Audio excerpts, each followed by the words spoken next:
नमस्कार, मैं हूं सौरभ शर्मा। एक विमान के 3 टुकड़े, इन तस्वीरों को देखकर पूरा देश हिल गया। सब जानना चाहते हैं कि आखिर यह हादसा हुआ कैसे। इंडिया टीवी के सीनियर एडिटर पवन नारा कोझिकोड के उस हवाई अड्डे पर इस वक्त पहुंचे हैं। पवन नारा की रिपोर्ट देखकर आपको सही में अंदाजा लगेगा कैसे पायलट ने अपनी जान देकर 172 लोगों की जान बचा ली।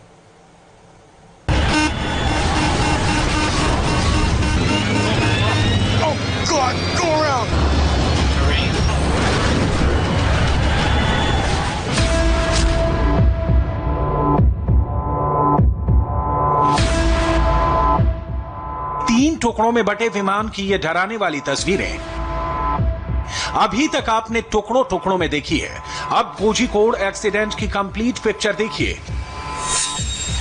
कोझिकोड विमान हादसा क्यों और कैसे हुआ? एयर इंडिया एक्सप्रेस का सबसे सेफ और कंफर्टेबल बोइंग 737 विमान रनवे से फिसलकर खाई में कैसे गिर गया? हादसे की वजह जानने के लिए इंडिया टीवी रिपोर्टर पवन नारा ग्राउंड जीरो तक गए। इस वक्त हम कोझिकोड एयरपोर्ट पर मौजूद हैं, जहां दुबई से कोझिकोड आ रही एयर इंडिया एक्सप्रेस की उड़ान दुर्घटनाग्रस्त हो गई। अगर आप देखेंगे पीछे तो ये विमान 3 हिस्सों में टूट गया। सबसे पहले जो आपको ऊपर वाला हिस्सा है वो दिखा देते हैं। ये टेबल टॉप रनवे है, अगर मेरे कैमरामैन ऊपर दिखा पाएंगे तो जब ये विमान ओवरशूट किया, ज्यादा गति में था, ब्रेक नहीं लग पाए, आगे बढ़ा तो लगभग 70 फीट नीचे आगे खाई है, उसमें आकर गिरा। सबसे पहला पॉइंट ऑफ कांटेक्ट अगर आप देखेंगे तो रनवे के ऊपर वो दीवार नजर आ रही है, वहीं पर टकराने के निशान भी हैं। वहां पर विमान टकराया और 2 हिस्सों में टूट गया। अगले हिस्से की गति ज्यादा थी, वो हिस्सा आगे जाकर दीवार से टकरा गया। पिछला हिस्सा आप इस वक्त अपने स्क्रीन पर देख रहे हैं। पिछला हिस्सा जब ज्यादा आगे नहीं बढ़ पाया तो टेल का जो हिस्सा है वो नीचे दब गया और वहां से दबने की वजह से वहां कुछ पैसेंजर्स भी फंस गए थे। अगर आप इस विमान के विंड्स के ऊपर जो इमरजेंसी एग्जिट लगे हैं वो देख सकते हैं, चारों इमरजेंसी एग्जिट खुले हैं। इसका मतलब ये है कि जो दुर्घटना हुई इसके बाद लोग होश में थे, ऐसी स्थिति में थे कि अंदर से इस विमान के इमरजेंसी दरवाजे खोल सकें। इमरजेंसी दरवाजे खोले गए और उसके बाद बाहर आए। ये टेबल टॉप रनवे है, अगर मेरे कैमरामैन इधर दिखा पाए तो ये लगभग 70 फीट की ऊंचाई पर है और 70 फीट से ये विमान आगे बढ़ता हुआ आया, ओवरशूट किया और यहां गिरा। बताया जा रहा है कि बारिश की वजह से विजिबिलिटी कहने के लिए 2000 थी, लेकिन यहां इस एयरपोर्ट पर एक इल्यूजन क्रिएट होता है जिसकी वजह से ये हादसा माना जा रहा है हुआ और ये विमान 3 हिस्सों में बट गया। शुक्रवार शाम 7:41 पर कोझिकोड एयरपोर्ट पर हादसा क्यों हुआ, इसके अभी तक 3 वर्जन सामने आए हैं। वर्जन नंबर 1, विमान के टायर नहीं खुले और विमान की बेली लैंडिंग हुई। वर्जन नंबर 2, रनवे पर पानी भरा था, प्लेन के टायर हाइड्रोप्लेन कर गए और विमान के ब्रेक ने काम नहीं किया।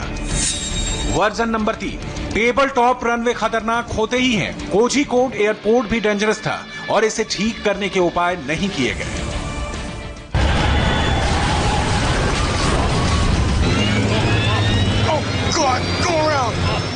किसी प्लेन की बेली लैंडिंग तब होती है जब प्लेन का टच डाउन टायर की जगह बॉडी पर होता है। ऐसे हादसे बहुत ही भयंकर होते हैं। बेली लैंडिंग होने पर अक्सर फ्रिक्शन की वजह से प्लेन में आग लग जाती है, विमान टुकड़ों में बदल जाता है और किसी के बचने की संभावना नहीं होती। कोझिकोड में बोइंग विमान 3 टुकड़े हो गया, लेकिन खुशकिस्मती से उसमें आग नहीं लगी। अगर आग लग जाती तो हादसा इससे भी भयंकर हो सकता था। दुबई से कोझिकोड आ रहे इस विमान ने पहली बार लैंड करने की कोशिश की, लेकिन उसमें पायलट सफल नहीं हो पाए। इसके बाद दोबारा लैंडिंग करने की अनुमति मांगी गई और जब अनुमति मांगी गई तो ये विमान लगभग आगे जाकर लैंड हुआ। इस एयर स्ट्रिप की लंबाई 2700 मीटर बताई जा रही है और विमान ने 1000 मीटर पार करने के बाद टच डाउन किया, यानी 1700 मीटर का रनवे ही इस विमान को मिल पाया और दूसरे अटेम्प्ट में जब ये विमान लैंड किया तो फिसलते हुए यहां तक आया और विमान की गति फिसलने के बाद बहुत ज्यादा थी। आपको बता दें कि बारिश के मौसम में यहां टेल विंड लैंड करना होता है।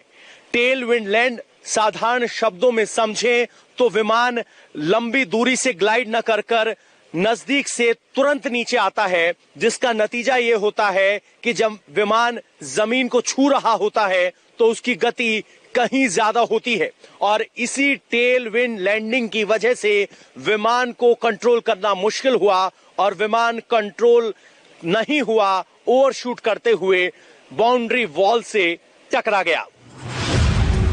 इन तस्वीरों को देखकर इतना तो क्लियर है कि हादसा बहुत भीषण था। प्लेन की नोज यानी कॉकपिट समेत अगला हिस्सा टूटकर आगे गिर पड़ा है। पैसेंजर्स के बैठने का सेंट्रल पार्ट यानी बीच का हिस्सा टिन के बड़े डिब्बे की तरह टूट फूट गया है। प्लेन की टेल यानी पीछे का हिस्सा अलग होकर सबसे ऊपर पड़ा है। 3 टुकड़ों में बटे प्लेन का मलबा कई 100 मीटर के दायरे में फैला हुआ है। पैसेंजर्स के सामान जहां तहां बिखरे हुए हैं। अगर आप देखना चाहते हैं कि विमान कितने इंपैक्ट से टकराया तो ये तस्वीरें ये दिखाने के लिए काफी हैं। जैसे ही आप इस विमान को देखेंगे तो पता चलेगा कि ये विमान कितनी बुरी तरीके से क्षतिग्रस्त हुआ है। ये सबसे पहले छत पर आप फटा हुआ हिस्सा देखेंगे, वहां पॉइंट ऑफ इंपैक्ट है, टेढ़ा टकराया है फिर आके रुका है। बुलेट प्रूफ शीशा बरकरार है लेकिन विमान का फ्रेम पूरे तरीके से टूट गया है। यहां आप देखेंगे पायलट का जूता भी है और विमान का अगला रडार का हिस्सा पूरी तरीके से यहां देखा जा सकता है। ये मिडल फ्रेम टूट गया है, विमान के कंट्रोल्स आप देख पा रहे हैं और पायलट की सीट की स्थिति आप देख सकते हैं। तो इस बात से अंदाजा लगा सकते हैं कि किस तरीके का इंपैक्ट यहां पर हुआ था। पूरे कंट्रोल्स यहां पर तहस नहस हो गए हैं और इसीलिए सबसे बड़ी बात यह है कि पायलट पर सबसे ज्यादा इंपैक्ट हुआ और पायलट और को पायलट सबसे पहले विक्टिम थे। ये विमान का वो अगला हिस्सा है टूटने के बाद जो एक बॉल की तरह लुढ़कता हुआ आगे आया, दीवार से टकराया, दीवार टूट गई और यहां सबसे ज्यादा इंपैक्ट हुआ। कॉमर्शियल फ्लाइट्स के मूवमेंट को ट्रैक करने वाले Swedish flight tracker flight radar 24 के मुताबिक एयर इंडिया एक्सप्रेस फ्लाइट 91344 ने लैंडिंग से पहले कोझिकोड एयरपोर्ट के 2 चक्कर लगाए थे। कोझिकोड में लगातार बारिश हो रही थी, रनवे पर पानी भरा था, इसलिए प्लेन लैंड कराने में पायलट को दिक्कत हो रही थी। कैप्टन दीपक साठे ने तीसरी कोशिश में लैंडिंग कराई जो टेबल टॉप रनवे पर स्किड कर गई।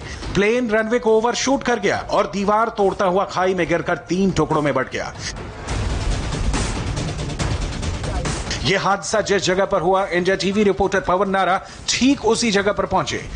इस दिशा से भी आपको 2 इमरजेंसी एग्जिट खुले हुए दिखाई देंगे, यानी ये जो विंग्स का एरिया था, इमरजेंसी सीट के आसपास की 8 सीट आगे और 8 सीट पीछे का जो एरिया था, ये इस विमान का सबसे सेफ एरिया रहा। यात्रियों ने इस विमान को रुकने के बाद ये इमरजेंसी खिड़कियां खोली और यहां से बाहर आए। जो टेल के हिस्से के पिछली 8 सीटें आप देख पा रहे हैं, वो हिस्सा पूरी बॉडी से मुड़ गया था। मुड़ने की वजह से उसी हिस्से में कुछ यात्री फंस गए थे जिन्हें बाद में निकाला गया।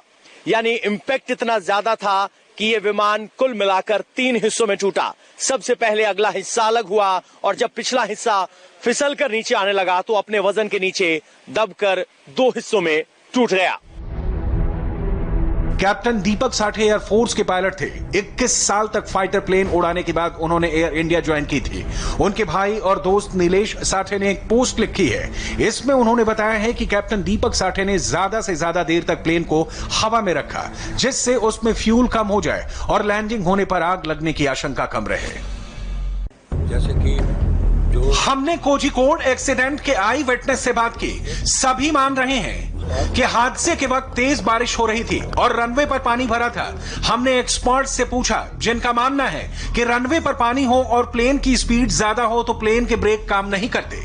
कोझिकोड एयरपोर्ट के बारे में इन 3 रिपोर्ट्स को भी नजरअंदाज नहीं किया जा सकता। 2010 में अरुण राव कमेटी ने एयरपोर्ट अथॉरिटी को बताया था कोझिकोड एयरपोर्ट के रनवे की लंबाई और चौड़ाई बढ़ानी चाहिए। 2011 में ऑपरेशन ग्रुप CASAC के कैप्टन रंगनाथन ने अपनी रिपोर्ट में 3 अहम बातें बताई थी। रनवे का एंड सेफ्टी एरिया नहीं है। टच डाउन की जगह टायर घिसने से रबर जमा हो गया है और बारिश होने पर ऑप्टिकल इल्यूजन पैदा होता है, जिससे पायलट को रनवे ज्यादा लंबा लगता है। 2019 में सिविल एविएशन के डायरेक्टर जनरल ने कोझिकोड एयरपोर्ट को शो कॉज नोटिस दिया था। इसमें एयरपोर्ट की सारी कमियां गिनाई गई हैं। अगर इनको दुरुस्त कर लिया जाता तो शायद हादसा नहीं होता। 2010 में director general of civil aviation को कोझिकोड एयरपोर्ट को लेकर एक रिपोर्ट सौंपी गई थी, जिसमें इस एयरपोर्ट की कुछ कमियों को गिनाया गया था। सबसे प्रमुख कमी थी कि रनवे एंडिंग सेफ्टी एरिया का न होना। इस एयरपोर्ट पर रनवे खत्म होने के बाद कोई भी सेफ्टी एरिया नहीं है। अगर विमान शूट होता है तो इसका सीधा सा मतलब होगा यहां एक्सीडेंट होना। यह वार्निंग 2010 में दी जा चुकी थी। दूसरी कमी इस एयरपोर्ट की यह है कि यहां जब विमान लैंड करते हैं तो इसके सरफेस पर रबर डिपॉजिट ज्यादा है, जिसकी वजह से फ्रिक्शन कम हो जाती है। जब भी विमान कोई लैंड करता है तो उसके ब्रेक लगने के बावजूद उसके फिसलने की संभावना बढ़ जाती है और यही एक्स्ट्रा रबर इस हादसे में भी घातक साबित हुई।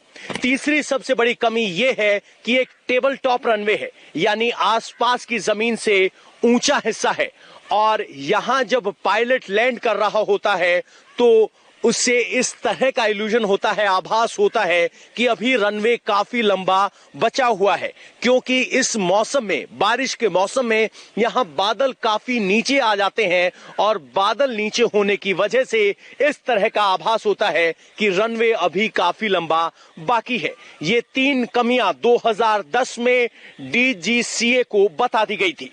इसके बावजूद भी कोई एक्शन नहीं हुआ और आज नतीजा ये है कि कोझिकोड एयरपोर्ट पर एक बड़ा विमान हादसा हुआ है। गनीमत तो सिर्फ ये रही कि इस विमान में आग नहीं लगी। कोझिकोड में हादसे के वक्त विजिबिलिटी कम थी। अनुभवी पायलट दीपक साठे को अंदाजा हो गया था कि कुछ गड़बड़ी है। हादसे से कुछ ही सेकंड पहले उन्होंने विमान के इंजन को बंद कर दिया था। यही वजह है कि 3 टुकड़ों में बंटने के बावजूद विमान में आग नहीं लगी। कोझिकोड के टेबल टॉप रनवे पर क्या हुआ, ये हमने आपको दिखाया। रनवे से नीचे गिरने से चंद सेकंड पहले विमान में क्या क्या हुआ था, इसका खुलासा ब्लैक बॉक्स से होगा। बोइंग 737 प्लेन का फ्लाइट डेटा रिकॉर्डर मिल चुका है, जिसके डेटा को डिकोड करने के लिए DGCA के एक्सपर्ट्स की टीम भी लग गई है। विमान हादसे में जान गंवाने वाले पायलट कैप्टन दीपक साठे एक बहुत ही अनुभवी पायलट थे। जब वो एयरफोर्स में थे तो प्लेन क्रैश हुआ। कैप्टन साठे बुरी तरह जख्मी हुए। जख्म इतने गहरे थे कि किसी को लगा नहीं कि वो दोबारा कभी जहाज उड़ा पाएंगे, लेकिन सूझबूझ और अपनी विल पावर के दम पर कैप्टन साठे फिर कॉकपिट में बैठे। कोझिकोड का एयरपोर्ट किसी भी पायलट का इम्तिहान लेता है। मौसम खराब था। टेबल टॉप रनवे पर विमान उतारना कितना मुश्किल होता है, ये आपको बताने के लिए हमने दुनिया के ऐसे तमाम एयरपोर्ट्स की स्टडी की जहां ऐसा ही खतरनाक रनवे है। इस रिपोर्ट को देखिए और आप समझेंगे कि कोझिकोड में क्या हुआ होगा।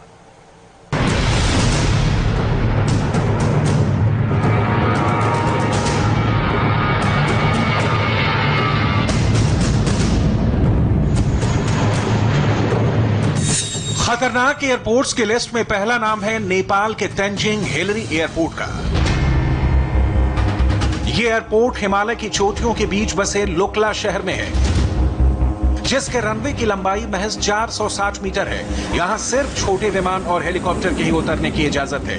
इस एयरपोर्ट के रनवे के उत्तर में पहाड़ की चोटियां हैं तो दक्षिण में 600 मीटर गहरी खाई है, जिसकी वजह से इस एयरपोर्ट को दुनिया के सबसे खतरनाक एयरपोर्ट्स में से एक माना जाता है।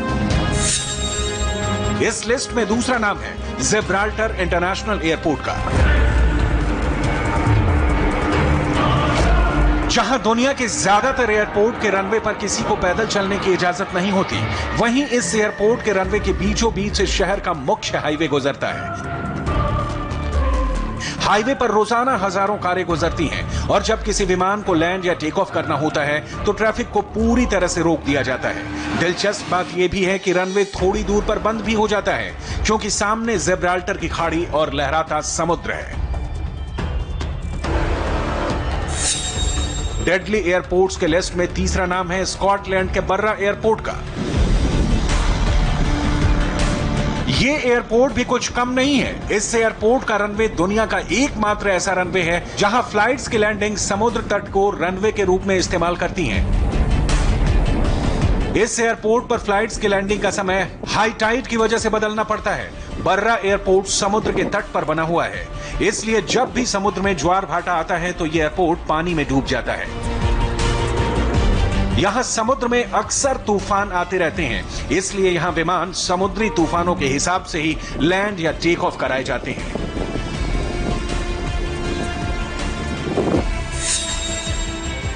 डेंजरस एयरपोर्ट में अगला नंबर आता है भूटान के पारो एयरपोर्ट का।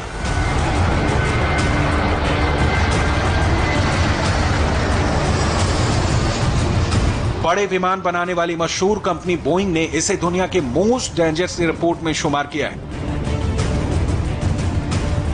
पहाड़ों के बीच उड़ाने और लैंडिंग का एक्सपीरियंस रखने वाले पायलट ही यहां विमान की सुरक्षित लैंडिंग करवा सकते हैं। यही वजह है कि दुनिया भर के सिर्फ 17 पायलट्स ही पारो एयरपोर्ट पर लैंडिंग के लिए क्वालिफाइड हैं। पारो एयरपोर्ट पर लैंडिंग से पहले विमानों को सीधे खड़े पहाड़ों के बीच से गुजरना पड़ता है। 18,000 फीट तक ऊंचे इन पहाड़ों पर बीच बीच में घर भी बने हुए हैं। यहां रनवे दूर से नजर नहीं आता। पहाड़ों के बीच से गुजरते हुए पायलट को अचानक रनवे दिखाई देता है। ऐसे में विमान पर कंट्रोल रख पाना मुश्किल होता है। इस इलाके में अक्सर तेज हवाएं चलती हैं, जिसकी वजह से प्लेन का बैलेंस बनाए रखने के लिए पायलट को कड़ी मशक्कत करनी पड़ती है।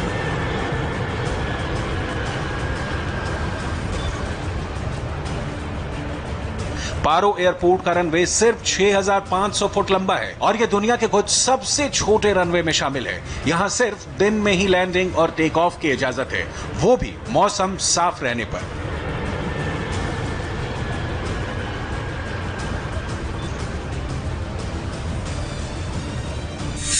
लिस्ट में अगला नंबर आता है फ्रांस के कोर्चवेल एयरपोर्ट का।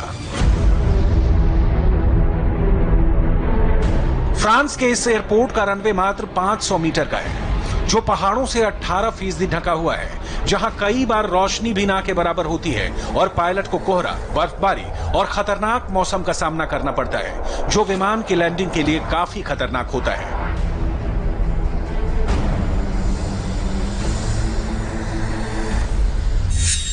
अब सेंट मार्टिन के प्रिंसेस जूलियाना इंटरनेशनल एयरपोर्ट की बात करते हैं।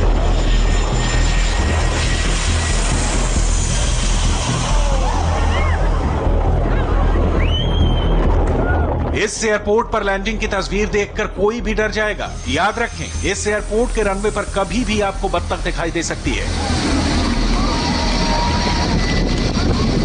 क्योंकि यहां बहुत कम ऊंचाई से फ्लाइट्स की लैंडिंग करानी पड़ती है। साथ ही रनवे के एकदम पास समुद्र है, जहां कुछ पर्यटक फ्लाइट की लैंडिंग के वक्त तेज हवाओं और शोर का अनुभव करते हैं।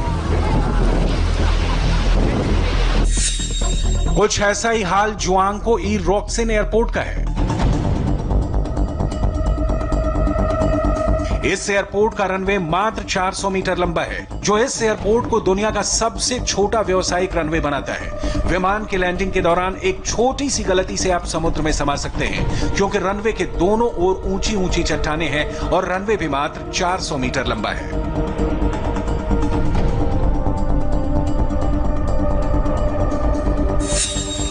जापान का कंसाई इंटरनेशनल एयरपोर्ट भी बेहद खतरनाक है।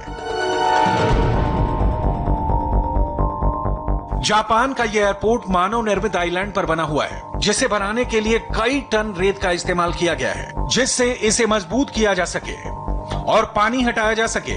इस एयरपोर्ट पर नियमित रूप से भूकंप, टाइफून और 10 मीटर तक पानी को उठाने वाले तूफान आते रहते हैं, जो इसे बेहद खतरनाक बनाते हैं। लिस्ट में अगला नाम है ग्रीनलैंड के नरसुआक एयरपोर्ट का। लंबाई की नजर से देखा जाए तो इस एयरपोर्ट का रनवे दुनिया का सबसे खतरनाक रनवे है। बर्फीली हवाएं इस रनवे को हमेशा खतरनाक बनाए रखती हैं। इसके अलावा एयरपोर्ट के बिल्कुल पास में मौजूद सक्रिय ज्वालामुखी आमतौर पर आसमान में राख उड़ाना शुरू कर देता है, जिससे विमान के इंजन के जाम होने का खतरा रहता है। न्यूजीलैंड का गिस्बोन एयरपोर्ट और भी अनोखा है। यह एयरपोर्ट गिस्बोन शहर के बाहर बना हुआ है। एयरपोर्ट का इस्तेमाल दो तरह से किया जाता है, एक रेलवे लाइन और दूसरा एयरपोर्ट के रूप में। यहाँ से ट्रेन भी चलती है, वो भी रनवे के बीचों बीच। ट्रेनों के गुजरने के बाद ही इस एयरपोर्ट पर विमानों की लैंडिंग कराई जाती है। दुनिया में जहां भी टेबल टॉप रनवे है, वहां कब हादसे हो जाएं कहना मुश्किल है। ये ऐसे रनवे होते हैं जो किसी पहाड़ या पठारी पर होते हैं, जिनके एक तरफ या दोनों ही ओर खाई होती है। इस तरह के रनवे एक तरह का ऑप्टिकल इल्यूजन यानी भ्रम पैदा करते हैं कि रनवे का हिस्सा आगे यानी खाई की तरफ बढ़ा हुआ दिखने लगता है और बारिश के समय खतरा बहुत ज्यादा बढ़ जाता है।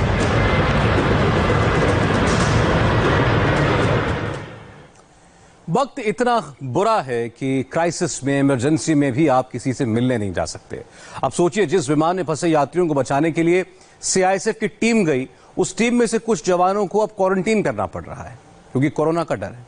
2020 अभी और क्या क्या दिखाएगा, ये सवाल सबको डरा रहा है। केरल की ही बात करें तो मुन्नार जैसे खूबसूरत शहर में दिन में चट्टान खिसकने से लोगों की जानें गई। शाम को विमान फिसल गया। वक्त मुश्किल है। आज भी ऐसी तस्वीरें आई जो बहुत डराती हैं।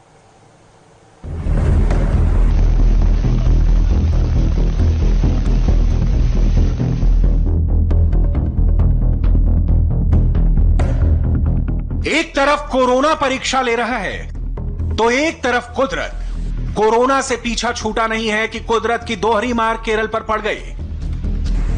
6 अगस्त और 7 अगस्त केरल की सबसे मनहूस तारीख थी, जब एक एक करके 2 बड़े हादसों ने पूरे देश को स्तब्ध कर दिया। दोनों हादसों में जो एक चीज कॉमन थी, वो थी कुदरत की नाराजगी, जिसका नतीजा जो सामने आया वो ये था। 6 अगस्त को भारी बारिश की वजह से इडुक्की में भूस्खलन हुआ, जिसमें 15 लोगों की मौत हो गई, जबकि 7 अगस्त को कोझिकोड में एयर इंडिया के विमान के रनवे से फिसलने की वजह से 18 की मौत हो गई। पिछले 4 दिनों से केरल के अधिकांश जिलों में पानी कहर बनकर टूट रहा है। साल 2018 में केरल एपी सेंटर था। उस दौरान भी इतनी बारिश हुई थी जितनी पिछले 100 सालों में नहीं हुई थी। एक बार फिर 2018 जैसी तस्वीर केरल से आ रही है। मौसम विभाग का जो अलर्ट है वो और भी डरा रहा है। कहा जा रहा है कि केरल ऐसी एक और तबाही के मुहाने पर खड़ा है। 10 जिलों में ऑरेंज अलर्ट जारी किया गया है। केरल बारिश बड़ा मसला है और इसी वजह से कारीपुर एयरपोर्ट पर भी हादसा हुआ। विजिबिलिटी कम थी, जो पायलट के लिए बड़ा चैलेंज साबित हुई। पायलट ने रनवे पर ओवरशूट कर दिया। टेबल टॉप रनवे था। नतीजा यह हुआ कि जहाज 3 टुकड़ों में बंट गया। कई की मौत हो गई, अभी भी कई घायल हैं। विमान हादसा तो 7 अगस्त की शाम को हुआ, लेकिन उससे पहले ही पानी की वजह से कोझिकोड में दर्जनों जिंदगियां दफन हो गईं। कोझिकोड से कुछ ही दूर मन्नार के राजमाला में भारी बारिश ने पहाड़ को हिला दिया। पानी की मार से किनारे पत्थर टूटते गए, पहाड़ धसकते गए। मुन्नार में एक जबरदस्त लैंडस्लाइड हुआ। चाय के बागानों में काम कर रहे मजदूरों की बस्तियां इस मलबे में दब गईं। मजदूरों की 4 कॉलोनी और एक चर्च पहाड़ के मलबे में समा गए। हादसे के बाद की ये तस्वीरें हैं। यकीन करेंगे, इन मलबों में 4 कॉलोनियां और एक चर्च समा चुके हैं। एनडीआरएफ की टीम तलाश में जुटी है। इस हादसे में अब तक 23 लोगों की जान जा चुकी है। अभी भी 40 से ज्यादा लोग लापता हैं। Today we have got 2 battalions of NDRF also. So what we are planning is like we are dividing all these people into small sub teams, and then we will allot them each and every, one line each, and then we will start the operation. अब सवाल यह है कि केरल जैसे राज्य जहां बाढ़ के हालात कभी कभी बना करते थे, उस राज्य में पिछले 3 सालों में पानी कहर बनकर क्यों टूट रहा है? इसकी वजह भी हमें पता चली, जिसमें पहली वजह पहाड़ों, जंगलों और झरनों की जगह कंक्रीट के मकानों ने ले ली। एक छोटा मकान बनाने के लिए 100 से 150 पेड़ काटे जा रहे हैं। पहाड़ी मिट्टी की पकड़ कमजोर होती है। अगर बरसात तेज होती है तो पहाड़ी की पहाड़ी दरक जाती है और लोग हादसे का शिकार हो जाते हैं। एक और भारी बारिश के चलते केरल के कई जिलों में तबाही। इडुक्की में भूस्खलन के चलते मलबे में दबे 20 लोग, तो दूसरी ओर कोझिकोड में दर्दनाक विमान हादसा। साल 2020 ने केरल को ऐसी टीस दी है जिसका दर्द यहां के लोगों को लंबे अरसे तक सताता रहेगा। दिक्कत यही नहीं खत्म हुई है। भारतीय मौसम विभाग की भविष्यवाणियों ने चुनौतियां और बढ़ा दी हैं। आने वाले दिनों में करीब 9 जिलों में 9 अगस्त तक ऑरेंज अलर्ट जारी कर दिया गया है, जिसमें एर्नाकुलम, इडुक्की, त्रिशूर, पलक्कड़, मल्लपुरम, कोझिकोड, वायनाड, कन्नूर और कासरगोड शामिल हैं, जहां भारी बारिश की संभावना है। बहुत सी जगह के लिए वरदान होती है बारिश, लेकिन मुंबई के लिए बारिश एक अभिशाप है। इन तस्वीरों को देखकर बड़े बड़ों के हौसले पस्त हो जाएंगे। एक एक वीडियो को बड़े गौर से देखिएगा, फिर आपको पता चलेगा कि खतरा कितना बड़ा है। इस खतरे को महसूस करना है तो उस जगह पर खुद को रखकर देखिए और सोचिए कि आपके किचन में पानी ऐसे आने लगे तो मंजर कितना डरावना होगा। सच तो यह है कि मुंबई में एक बारिश में कई इलाकों के हालात ऐसे ही हो जाते हैं। एक और तस्वीर देखिए, पूरा परिवार हाथ जोड़कर खड़ा है, सभी लोग डरे सहमे हुए हैं। मुंबई में एक दिन की बारिश के बाद हालात कैसे हो गए, इन तस्वीरों को देखने के बाद ही आपको समझ में आएगा। घर के भीतर का हाल देखिए, कांप जाएंगे आप। इन बच्चों को अपने बच्चों की जगह रखकर देखिए, फिर पता चलेगा कि चुनौती कितनी बड़ी है। बाहर पानी ऐसे बह रहा है जैसे कोई पहाड़ी झरना। मुंबई में जब बारिश होती है तो कुछ इलाकों में हालात ऐसे हो जाते हैं। मुंबई की गलियों का हाल देखा, फायर ब्रिगेड की गाड़ी रेस्क्यू के लिए निकली है, वीडियो इसी गाड़ी से बनाया जा रहा है। और जो मुंबई की सड़कों का हाल है वो भी देख लीजिए। मुंबई में जब बारिश होती है तो कमोवेश तस्वीरें एक जैसी ही होती हैं। फिलहाल मुंबई में बारिश बंद है, लेकिन खतरा बरकरार है। इस रिपोर्ट को दिखाने की जरूरत क्यों है, उसको समझना होगा। ये मानना होगा कि कुदरत के सामने इंसान की कोई बिसात नहीं है, इसलिए कुदरत के गुस्से की वजह को जानना होगा और इसे कैसे ठंडा करना है उसको भी समझना होगा।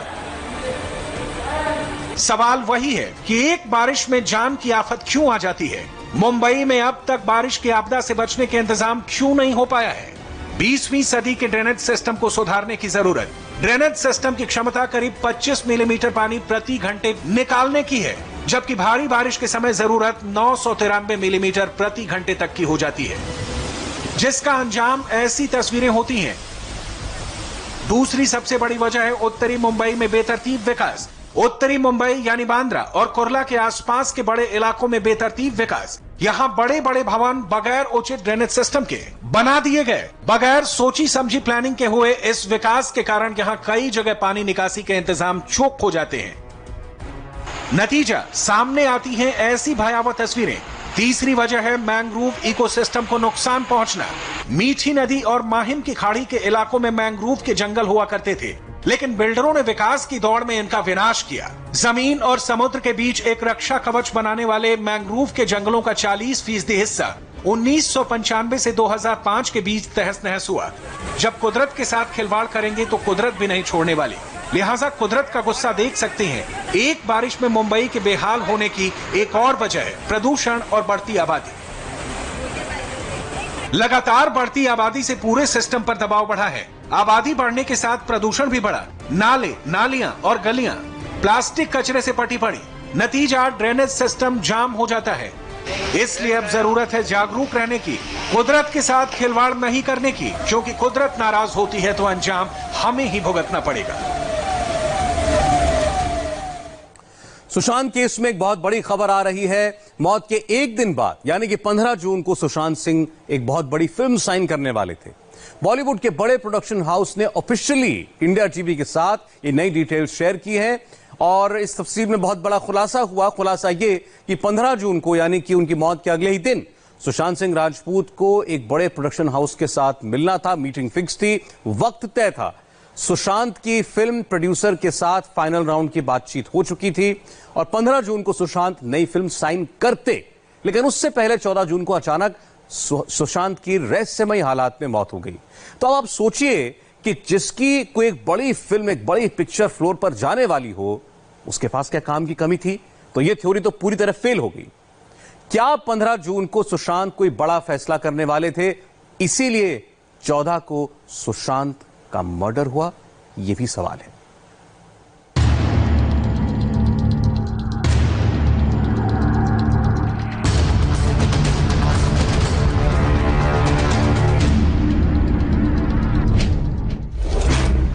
चौदह जून को साजिश का शिकार बन गए सुशांत।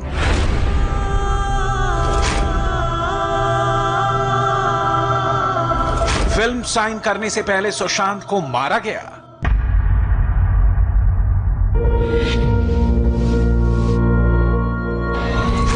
डायरी का एक पन्ना रिया का राज है बहुत गहरा।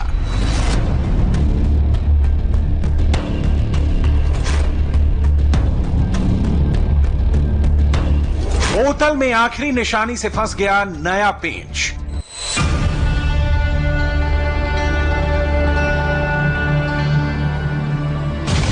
सुशांत का सस्पेंस खत्म, सबूत, शॉकिंग खुलासा।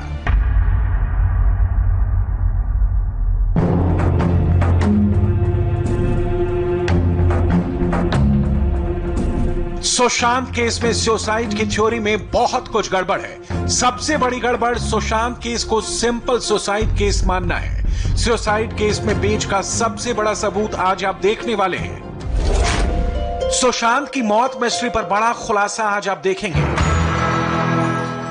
14 जून को सुशांत की रहस्यमय मौत हुई, लेकिन सुशांत ने 15 जून का पूरा प्लान बना रखा था।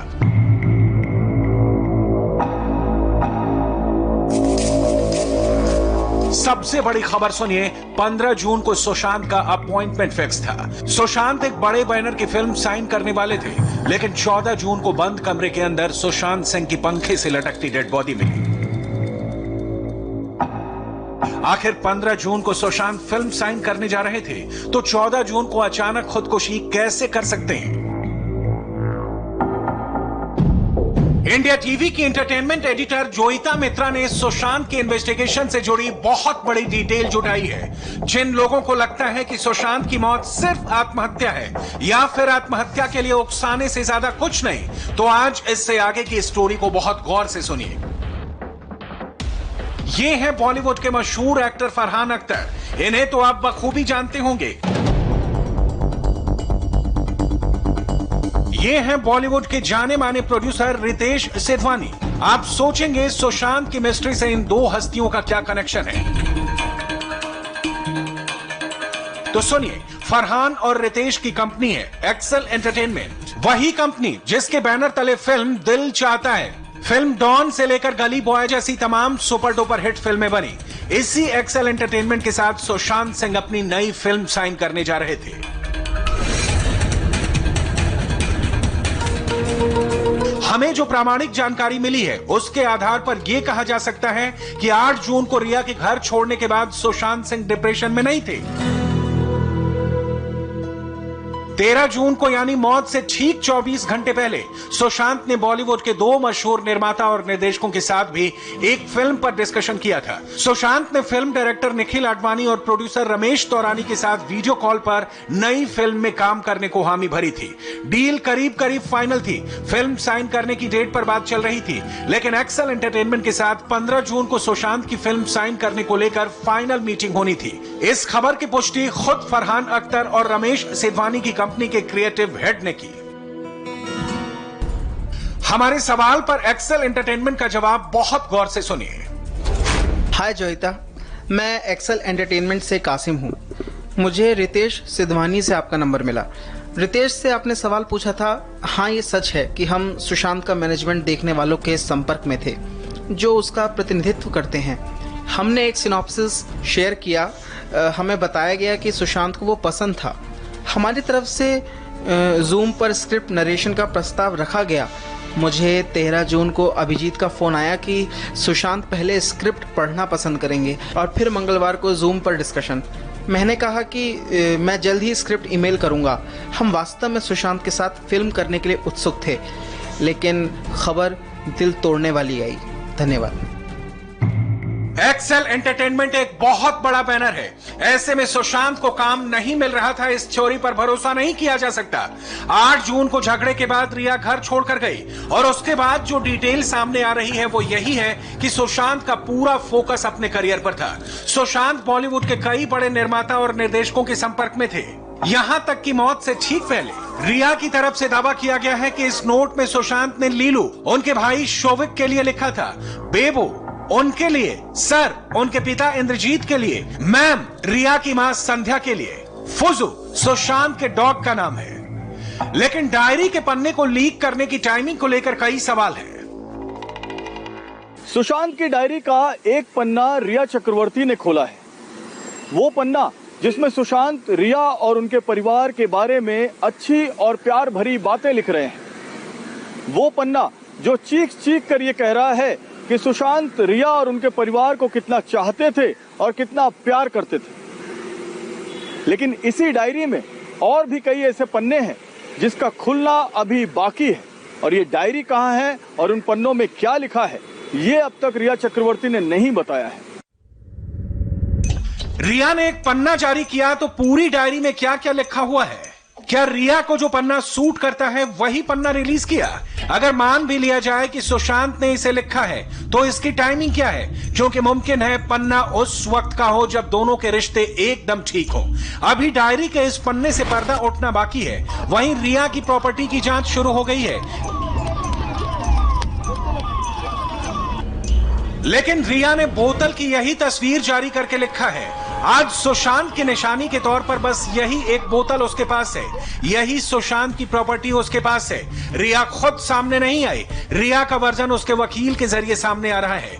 यही वजह है कि सुशांत के पिता ने सुप्रीम कोर्ट में दाखिल किए हलफनामे में कुछ बड़ी बातें कही हैं। सुशांत के पिता की दलील नंबर 1, रिया और सिद्धार्थ पिठानी मिले हुए हैं।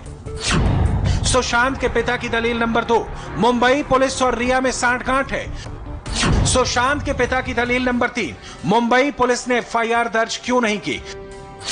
सुशांत के पिता की दलील नंबर 4, मुंबई पुलिस की जांच की दिशा सही नहीं। सुशांत के पिता की दलील नंबर 5, सही जांच नहीं होने पर पटना में एफआईआर कराई। सुशांत के पिता की दलील नंबर 6, रिया पहले सीबीआई जांच चाहती थी तो अब क्यों नहीं। पटना पुलिस की तरफ से भी सुप्रीम कोर्ट में हलफनामा दिया गया। बिहार पुलिस का सीधा आरोप है मुंबई पुलिस पर कि इन्वेस्टिगेशन में बिल्कुल सहयोग नहीं किया। इन्वेस्टिगेशन करने गए आईपीएस अफसर को हाउस अरेस्ट किया, जबकि पटना पुलिस की तरफ से दर्ज किए गए 10 लोगों के स्टेटमेंट में बड़ी साजिश की थ्योरी सामने आ रही है। बावजूद इसके महाराष्ट्र सरकार मुंबई पुलिस की जांच को सही ठहरा रही है। महाराष्ट्र सरकार ने सुप्रीम कोर्ट में अपने हलफनामे में कहा कि सीबीआई को जांच सौंपना ही गलत है, अब सुप्रीम कोर्ट को फैसला सुनाना है। लेकिन जो तथ्य और सत्य सामने आ रहे हैं वो यही है कि सुशांत केस में कई राज हैं जिसे छिपाया गया है। यानी सुशांत केस का जो सच मुंबई पुलिस बता रही है उससे कहीं ज्यादा छिपा रही है। सुशांत के दिमाग में नई फिल्म की स्क्रिप्ट घूम रही थी जिसे वो साइन करने वाले थे। अब तक इन्वेस्टिगेशन में जो नई बात सामने आई है उसे 5 पॉइंट से समझिए। खुलासा नंबर 1, डिप्रेशन में नहीं थे एक्टर सुशांत सिंह। खुलासा नंबर 2, सुशांत के पास फिल्मों की कमी नहीं थी। खुलासा नंबर 3, सुशांत नई फिल्म साइन करने वाले थे। खुलासा नंबर 4, 15 जून को नई फिल्म पर मीटिंग थी। खुलासा नंबर 5, सुशांत फिल्मों में काम करना चाहते थे। अगर सुशांत के पास बड़े बड़े बैनर की फिल्मों का ऑफर था, अगर रिया के घर छोड़ने के बाद सुशांत ने नई जिंदगी शुरू कर दी थी, सुशांत खुश थे तो खुदकुशी क्यों करते? आज इसी सवाल में सुशांत की मिस्ट्री उलझी हुई है और उसके सेंटर पॉइंट में है रिया चक्रवर्ती।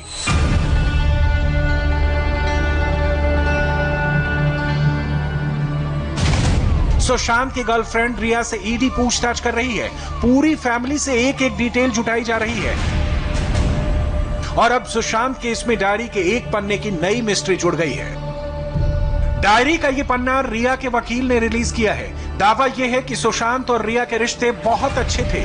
दावा यह है कि पन्ने में लिखे गए एक एक शब्द खुद सुशांत ने रिया और उसकी फैमिली मेंबर्स के लिए लिखे थे, जिनके नाम सीबीआई के एफआईआर में दर्ज है। एक पन्ने में 7 पॉइंट की इस कहानी को समझिए।